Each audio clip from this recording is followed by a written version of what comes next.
Аймгийн хэмжээнд ногоон байгууламжийг нэмэгдүүлэх өмнө нь бий болгосон ногоон орчныг хамгаалах ойн санг нэмэгдүүлэх зорилгоор 2020 оноос эхлэн ногоон дархан хөтөлбөрийг хэрэгжүүлж эхэлсэн.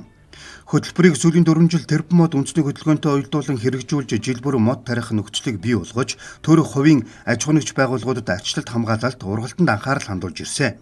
Өнөөдөр ногоон дархан 2032 хөтөлбөрийн ажлын хэсгийн ээлжилт хурал болж өнгөрсөн онд хийсэн ажлынхаа талаар ярилцаж энэ онд хийж хэрэгжүүлэх ажлын санал санаачлага дээр ярилцжээ.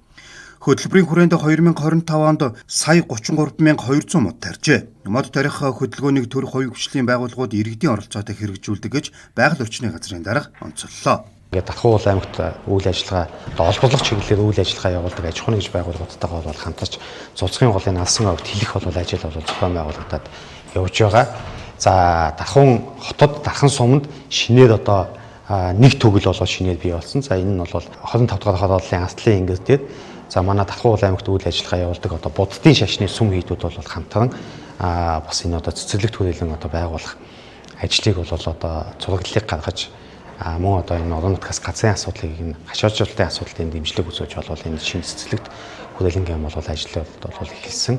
Мэдээж энэ ногоон дархан хөтөлбөрийг бол хэрэгжүүлэх ажил маань бол төр олон нийт иргэд одоо энэ хувийн эвшлэгсэн одоо энэ олон байгууллагуудын одоо энэ ойлголцол хөрөнгө оруулалт одоо хамтын ажиллагааны үр дүнд бол бас хийгдэж явж байгаа. Түүнчлэн уул уурхайн эвдэрч эзэнгүй орхигдсон газартаа оюутлогоо хувьцат компани хөрөнгө оруулалтаараа техникийн нөхөн сэргээлт хийж 150 га талбайд 375 мянган ширхэг нарс модны тарьц суулгацаар ойжуулалт хийсэн.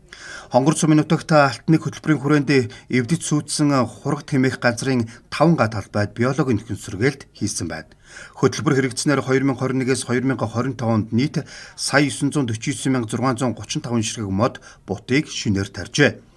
Ургалтын явц хашаажуулалтаа арчлалт хамгаалалтаа услгаанаас шалтгаалan 60-аас 95% гүйцэтгэлтэй байгаамаа.